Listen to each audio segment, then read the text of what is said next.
taken care of some things that were at home.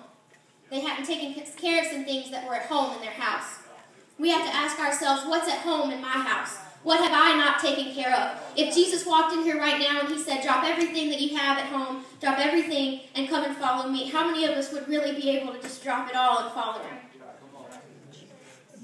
When God called, they weren't ready. Their past and what was at their house didn't fit through their window of opportunity. And because of that, their window closed, and it became a missed opportunity. Right. Jesus says that you can't put your hand to the plow if you're looking backwards. You can't move forward. We can't go anywhere if we're always looking back to, well, this was at home in my house. This is what I haven't taken care of. We can't go anywhere if we keep looking back.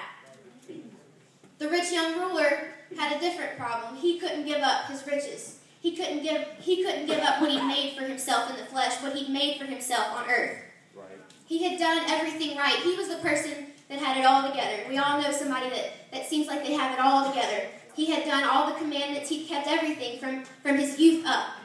But he still lacked one thing. He couldn't sacrifice. He had made a name for himself, and he'd worked, and he'd accomplished all of these things. And even past all that, Jesus said, okay, you've done all this. Now give it all up and come and follow me. You've accomplished all these great things, but are you willing to now give it all up and come and follow me? Yes, ma'am. His earthly riches and his position didn't fit through his window. He'd rather close the window on his opportunity than sacrifice his riches. He'd rather close the window than just sacrifice everything that he had and follow Jesus. He had the opportunity to follow Jesus, and all that was stopping him was earthly riches that fade anyway. They don't even matter. They're going to stay here when we leave.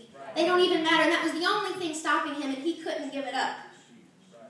He wanted to be used, but he said, God, use me, but don't make me give this up. Right. Use me, but do it this way. Use me, but let me keep these things. That's good. And I think these verses apply to us. Every one of us, obviously, is here at IBC. I don't know how we got here, but somehow everybody got here. And right now, IBC is your window of opportunity. But it gets smaller every single day. For the seniors, it's getting smaller, and it's almost gone. For you freshmen, it's just opened, but it gets smaller every day. That's right. If you want to make it count, and if you don't want this to be a missed opportunity, you have to sacrifice some things. You have to let some things go. You have to dig down inside and see what's at home in my house that I need to get rid of. That's right. Amen. Your fear is not going to fit through your window of opportunity. Your doubt is not going to fit through your window of opportunity. Your pride, your addictions, they're not going to fit through your window of opportunity. Some relationships aren't going to fit through your window of opportunity. I'm not just talking about dating. I'm talking about some of your friends aren't going to fit through your window of opportunity. Sometimes you have to let people go.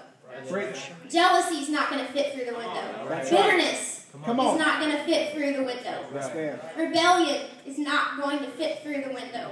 Yes, ma'am. That's right. Your past is not going to fit through That's the window. right. That's right. Amen. Come on. If it doesn't fit, then it doesn't belong. So if there's something in your life that's keeping you, you see God's will ahead of you, you see that window and you see it closing, but there's something weighing you back. That lets me know, all right, that's what I have to let go. That's right. So what can we do? This little sermon is just a call to rededication to sacrifice. Come on. We have to rededicate ourselves to giving some things up. And what we have to realize is that it's not sacrifice for God's sake. I'm not giving things up for God's sake because He doesn't need my sacrifice. Right. We need the sacrifice. God doesn't need me. I need God. That's good. Because if you don't sacrifice it, somebody else will. If you don't step up and go through that window, if it closes on you, God will open it for somebody else. That's good. And this happened in the Bible with Moses and Aaron. Even though Moses was a great man of God, he let fear keep him from going all the way through his window because he could have been the spokesperson. He could have done it all. But because he was scared and he told God no, God used his brother in his stead. And I'm coming to a close if y'all want to stand. My freshman year of college in Louisiana, I had a burden for my campus, for campus ministry. And for a year and a half, I sat back and I did nothing. And I let complacency keep me from walking through my window. next semester, a friend of mine came, and he started a campus ministry, and it was very successful, and I was still very much involved. But I wondered every day after that, what if I had started it a year and a half before? Who might we have reached in that year and a half? But I let fear, and I let doubt, and I let those things cloud my mind and keep me from going through my window of opportunity. Obviously, all of us in this room have a purpose, and God has a higher calling for everybody. You wouldn't be here if you didn't feel called to something. But if you're not careful, petty things are going to keep you from going to your full potential. You may be used and you may do great things, but don't look back at IBC and think, what if I had given a little bit more? What if I had given up that one thing that was keeping me from doing something for God? Don't look back and wonder what if. Give it all up today, and God can take you to your full potential and do greater things than you can imagine.